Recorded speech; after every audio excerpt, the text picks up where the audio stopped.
রহম করো আমি অসহায়।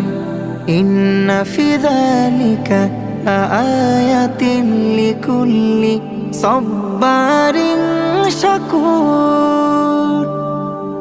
আমি অশ্রু ছড়াই অনুতাপে, আশা পুষে রজনীশ পাপে।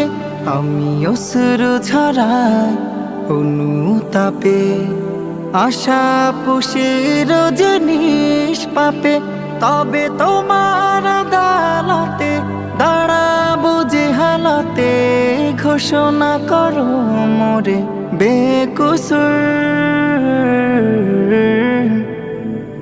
রব্বি গফিরলি ওয়া তুব আলাইয়া